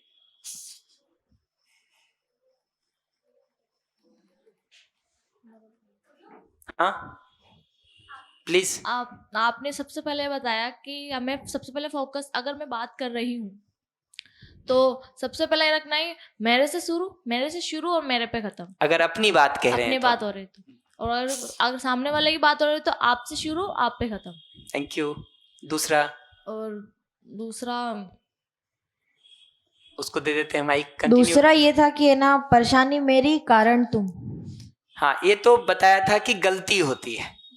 दूसरा बिंदु मैं ये कह रहा हूं कि चर्चा कौन सही है कौन गलत है पे करने के बदले क्या सही है क्या गलत है इस पर होने की जरूरत है। बताओ क्या कहा मैंने? एक बार वापस रिपीट। हाँ, इसको दे दो माइक। भैया आपने बताया कि है ना, मतलब कौन गलत है क्या सही है क्या गलत है, उसके बदले कौन, सॉरी 2 मिनट, कौन सही है क्या। इधर देख के सोचो, याद आ जाएगा। कॉपी मत पढ़ाओ अब। कौन सही है क्या गलत है उसके बदले क्या सही है क्या गलत है वो सोचना चाहिए। Thank you. भरोसा रखो अपने पर, ध्यान दोगे तो याद आ जाएगा। हमको लगता है बिना कॉपी पलटे नहीं आता है। कौन सही है कौन गलत है इस पर चर्चा के बदले क्या सही है क्या गलत है इस पर चर्चा होने की जरूरत है। ठीक, अब हम मिल करके डिसीजन लेंगे ना भाई। कुछ नीड तुमने बताई, कुछ नीड हमने बताई, आपको सुन करके हमको कुछ पता चला, अपना देख के हमको कुछ पता चला जो मैंने बोला। अब पूरा करते समय क्या ध्यान रखना होता है वो समझ लो। हमको टेबल के सेम साइड बैठ करके ये कॉमन नीड को पूरा करने के उपाय पर बात करनी होती है। एक लाइन में कहूं तो जिसका मतलब है अब हमारी नीड सामूहिक है। जब तक आपकी सुन रहे थे तो आपकी कुछ नीड पता चली, अपनी बोले तो अपनी नीड पता चली। अब ये हमारी कॉमन नीड है, सामूहिक नीड है, परिवार की नीड है, टीम की नीड है। और हम सभी लोग 2 4 5 जितने भी हैं वो मिल करके उन नीड्स को पूरा करने का उपाय सोचते हैं। तो चर्चा के बाद अब वो हमारी नीड है, मेरी और तुम्हारी नहीं है। अब वो हमारी नीड है और हम लोग मिल करके उसको पूरा करने का प्रयास करते हैं।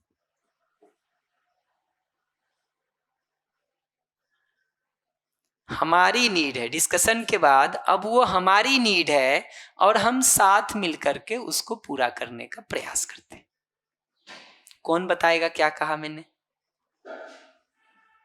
हाँ, इसको दे दो माइक जरा, इनको सुने।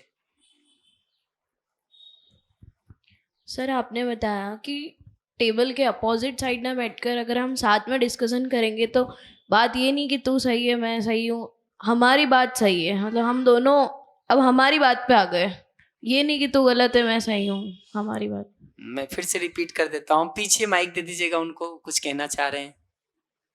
हाँ, आप कहेंगे? आप कह लीजिए। टेबल के दोनों तरफ ना रह करके, मतलब अपोजिट तरफ ना रह करके, एक ही तरफ रह करके जो कॉमन नीड होती है हमारी, उस पर चर्चा करना होता है, जो कि अब हमारी नीड होती है, और जब हम उस पर संवाद करते हैं तो लास्ट में एक रिजल्ट निकाल ही लेते हैं। बढ़िया, तो ये समझ में आया। दूसरा, इसमें एक और बिंदु इंपॉर्टेंट है, वो भी ध्यान में रख लीजिएगा, बल्कि दो और बता देता हूं। चर्चा करते समय डिसीजन अगर हमने पहले ही ले लिया है तो चर्चा नहीं होगी। डिस्कशन होता है नीड को पूरा करने के अर्थ में, डिसीजन निकल के आता है। तो चर्चा का मतलब अपने डिसीजन को दूसरे से मनवाना नहीं है कि हमने तो डिसीजन ले लिया है अब आपसे मनवाएंगे, आप डिसीजन ले चुके हैं और हमसे मनवाएंगे, ये डिजाइन नहीं है। डिजाइन एकदम सिंपल है, डिसीजन पहले की डिस्कशन पहले? डिस्कशन। तो discussion before decision, discussion before decision, जिसका मतलब हम डिसीजन के लिए खुले हैं। अगर डिसीजन का खूंटा हमने गाड़ ही दिया है कि हमको तो यही करना है, फिर कोई चर्चा वर्चा नहीं है जी। तो पहली चीज हमने कही, नीड आइडेंटिफाई होने के बाद हम सेम साइड हैं और साथ मिलकर के हमारी नीड को पूरा करने का प्रयास करते हैं। That is number 1। Number 2, decision के पहले डिस्कशन, डिस्कशन बिफोर डिसीजन। और ये सारा अप्लाई जो है अपने से पहले देखना होता है कि हम भी तो डिसीजन लेके नहीं बैठे हैं। नहीं तो हम यहां शुरू करते हैं, तुम डिसीजन लेके बात कर रहे हो हमसे, अरे भाई हम भी तो डिसीजन लेके बैठे हुए हैं, ये दिखना शुरू हो कि नहीं। और कनेक्शन बिफोर करेक्शन, कि हम पहले बदलने का काम करेंगे दूसरे को कि पहले जुड़ाव का काम करेंगे दूसरे से। अभी गलती हमसे ये होती है कि हम चाहते हैं पहले तुम सब बदल जाओ फिर तुम हमारे साथ रहोगे। जिनके लिए साथ नहीं रहना शुरू किए हैं उनके लिए ये सब कर लो तो ठीक ही है, बुरा नहीं है, कर सकते हो। पर जिनके साथ रहना शुरू कर दिए हो या बाय डिफॉल्ट हो ही तुम, माता पिता, भाई बहन, पति पत्नी, टीचर स्टूडेंट, वहां तो कनेक्शन ही पहले होगा, फिर करेक्शन की बात हो सकती है कि नहीं। तो 3 बात मैं कह रहा हूं डिसीजन के लिए, आप में से कोई रिपीट कर देना। पहला ये कि टेबल के सेम साइड में होके हम हमारी नीड को पूरा करने के लिए साथ में प्रयास करते हैं। दूसरा, डिस्कशन बिफोर डिसीजन। तीसरा, कनेक्शन बिफोर करेक्शन। कौन बताएंगे आप? हाँ, माइक दे दीजिए। आता हूं। सबसे पहले बात तो ये है कि टेबल के सेम साइड में बैठ के अपनी नीड को आइडेंटिफाई करके फिर बात करके सॉल्यूशन निकालना। दूसरा है कि डिसीजन से पहले डिस्कशन जरूरी है, डिस्कशन करने के बाद डिसीजन पे आना है कि नहीं, कि डिसीजन लेने के बाद डिस्कशन करना है। और कनेक्शन से पहले कनेक्शन बनाना। बढ़िया। हिंदी पूछ रही है, मैं बता दे रहा हूं। पहला तो हिंदी में ही था, दूसरा जो कह रहा हूं ना वो ये कि चर्चा पहले निर्णय बाद में, चर्चा पहले निर्णय बाद में। और तीसरा कह रहा हूं जुड़ाव पहले, आत्मीयता पहले, ठीक, सुधार बाद में। जुड़ाव और आत्मीयता पहले, सुधार और समझाना बाद में। जुड़ाव और आत्मीयता पहले, सुधार और समझाना बाद में। ठीक है, एक बार के लिए इतने पर रुक जाता हूं मैं। कुछ अर्जेंट प्रश्न हो तो बताइए हमको। अगर समझ में नहीं आया हो इसमें से कुछ तो बस उतना ही, बाकी नहीं।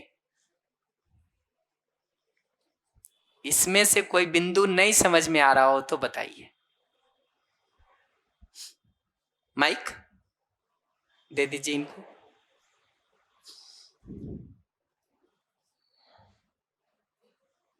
ये बोलते समय में आपकी बात जब करते हैं तो आपसे शुरू आप पे खत्म, और मेरी बात है तो मैं से शुरू मेरे पे खत्म। तो जस्ट एग्जांपल दो ताकि थोड़ा क्लियर हो जाए।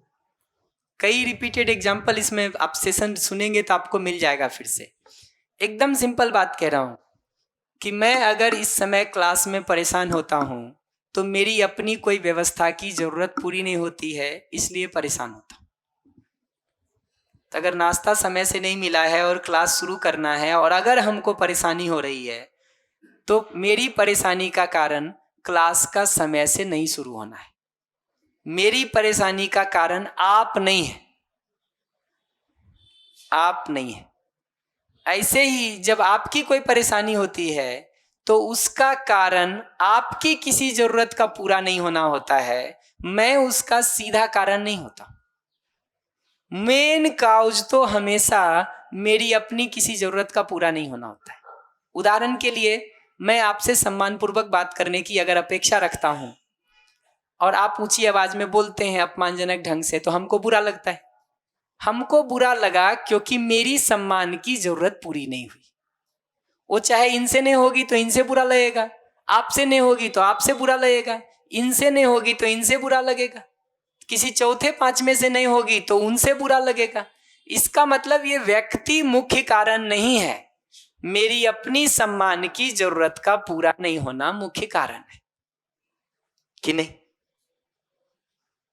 यही बात आपके लिए भी लागू होगी। फायदा क्या है इसका? फायदा एकदम सिंपल है कि एक बार हमारा ध्यान, उसको भी एक पॉइंट के रूप में बता ही देता हूं जब आपने पूछा तो, फायदा इसका यह है कि एक बार हमारा ध्यान अपने पर आ जाता है ना कि मेरी जरूरत का पूरा नहीं होना मेरी परेशानी का कारण है, तो शिकायत दूसरे से खत्म हो जाती है। अपने मन में शिकायत खत्म हो जाती दूसरे से। अब किससे क्या शिकायत करेंगे? शिकायत तो सारी इस बात की है कि मेरी परेशानी के कारण तुम हो।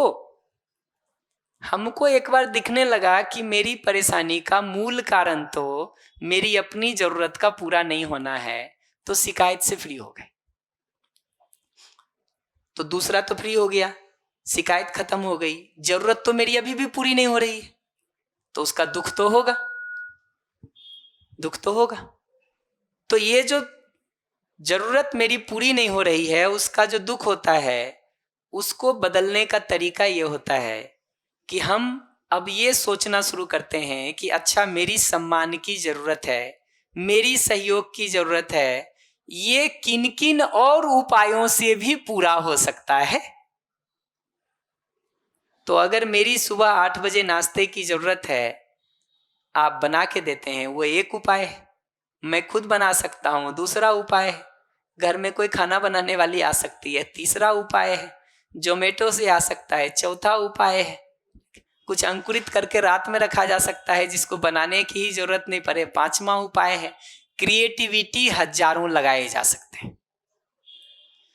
अपनी जरूरत पर एक बार ध्यान फिक्स होता है कि बेसिकली मैं इस जरूरत को वैल्यू करता हूं, बेसिकली इस जरूरत के पूरा होने से हमको प्रसन्नता होती है, तृप्ति होती है। ये पॉजिटिव स्टेटमेंट में उसको हम ले आए और इसके उपायों को ढूंढना शुरू किए। तो 2 बिंदु मैं कह रहा हूं, जब ये पूछे तो इसमें 2 बिंदु कह रहा हूं कि होता क्या है। और ये याद रखने की जरूरत नहीं है, ये अपने आप होता है कि दूसरा जैसे ही फ्री हो गया, शिकायत खत्म हो गई। और अपनी जरूरत के पूरा होने के उपायों पर अगर हमने सोचना शुरू कर दिया और पेट भरने का तरीका हमको मिल गया, तो दुख भी खत्म हो गया। तो शिकायत दूसरे से खत्म हो जाती है और अपना दुख खत्म हो जाता है। पकड़ में आया? बढ़िया। बाकी रिकॉर्डिंग देखिएगा, बहुत सारा अवेलेबल है, ये भी पहले का भी, उसमें मिल जाएगा आपको विस्तार से।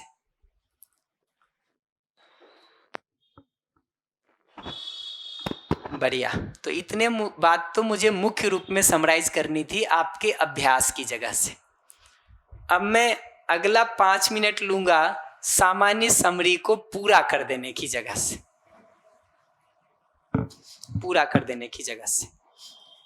बल्कि एक बिंदु और बताना है, रिपीट है, आगे कर दूंगा। तो एक मुख्य बात ये कह रहे हैं कि समाज की जगह से देखेंगे तो समाधान, समृद्धि, अभय और सहअस्तित्व ये हमारा सामूहिक गोल है, कॉमन गोल है, कॉमन गोल है।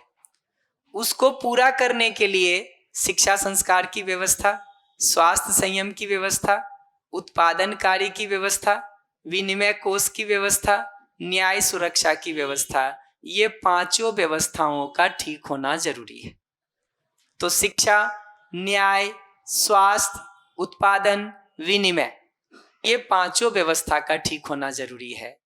और ये व्यवस्था परिवार से शुरू होकर के विश्व परिवार तक ठीक होने की जरूरत है, क्योंकि जहां छोड़ देंगे उसको, उसके बगल वाला पत्थर फेंक ही सकता है हमारे ऊपर।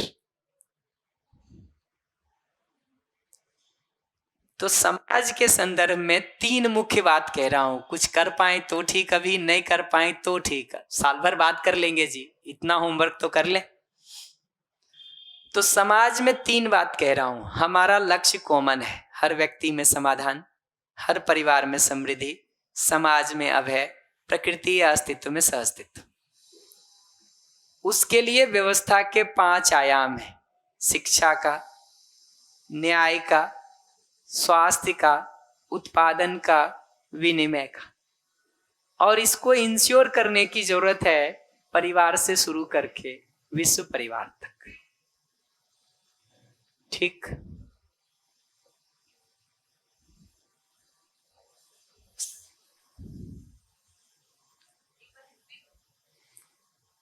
ये बात कह रहा हूं मैं कि समाज की जगह से हमारे 4 कॉमन गोल हैं, समाधान, समृद्धि, अभय और सहअस्तित्व। उसको पूरा करने के 5 डायमेंशन है, 5 कार्यक्रम है जो हमको करने की जरूरत है। शिक्षा, न्याय, स्वास्थ्य, उत्पादन और विनिमय। और उस व्यवस्था को शुरू करने की जरूरत है परिवार से लेकर के विश्व परिवार तक। ठीक। प्रकृति की व्यवस्था में 3 बेसिक स्टेटमेंट है। पहला ये कि प्रकृति 4 अवस्थाओं के रूप में है। ये जो इतना फैला हुआ दिख रहा है, इसको समझने के लिए 4 कैटेगरी में बांट दिए। एक को कहा पदार्थ अवस्था, दूसरे को कहा प्राण अवस्था, तीसरे को कहा जीव अवस्था या पशु पक्षी, और चौथे को कहा मानव या ज्ञान अवस्था, क्योंकि इसको समझना इसकी मूलभूत आवश्यकता है। तो मानव। तो पहली बात, प्रकृति को 4 अवस्था में बांटा। दूसरा, बाकी 3 अवस्थाएं अपने में एक दूसरे के साथ कॉम्प्लीमेंट्री हैं, पूरक हैं, सहयोगी हैं और मानव के लिए भी पूरक है। तो पदार्थ, प्राण और जीव, ये तीनों किसी जंगल में एक दूसरे के लिए कॉम्प्लीमेंट्री दिखाई देते हैं, और मनुष्य की भी बहुत सारी जरूरतें इनसे पूरी होती हुई दिखाई देती हैं। तो पहली बात, प्रकृति 4 अवस्था के रूप में है। दूसरी बात, पहली 3 अवस्था एक दूसरे के लिए पूरक है और मानव के लिए भी पूरक है। और आखिरी बात, मानव भी इनका पूरक होना ही चाहता है। मानव की भी मूल प्रवृत्ति खुद व्यवस्थित होने की और व्यवस्था में दूसरों को सहयोग करने की है। ज्ञान पूर्वक, समझदारी पूर्वक वो कर पाता है, नासमझी पूर्वक गलती होती रहती है। तो 3 बात कह रहा हूं। प्रकृति 4 अवस्थाओं के रूप में है। दूसरा, पहली 3 अवस्था एक दूसरे के लिए कॉम्प्लीमेंट्री है, पूरक है और मानव के लिए भी पूरक है। तीसरा, मानव भी इनका पूरक होना ही चाहता है, समझ पूर्वक, ज्ञान पूर्वक हो पाता है, नहीं तो नासमझी बस योग्यता के अभाव में गलतियां होती रहती। ठीक है,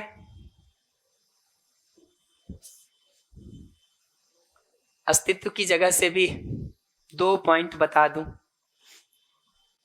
अस्तित्व की जगह से एक मुख्य बात ये कह रहे हैं कि ये जो व्यापक हैं और ये जो इकाइयां हैं, ये जो शून्य है और ये जो इकाइयां हैं, ये जो स्पेस है और ये जो यूनिट्स हैं, ये अविभाज्य रूप से जुड़े हुए रहते हैं, एक दूसरे से अलग नहीं होते हैं, हमेशा एक दूसरे के साथ जुड़े हुए ही रहते हैं। इनको अलग अलग नहीं किया जा सकता, इनका हमेशा साथ साथ होना है। पहली बात तो ये कह रहा हूं। दूसरा ये कि ये साथ साथ रहते हुए हर इकाई एक्टिव है, इनर्जाइज्ड है, सेल्फ हार्मनी में है, व्यवस्था में है, और दूसरी इकाइयों के साथ रिलेशनशिप को पहचान रही है और उसमें कॉम्प्लीमेंट्री है।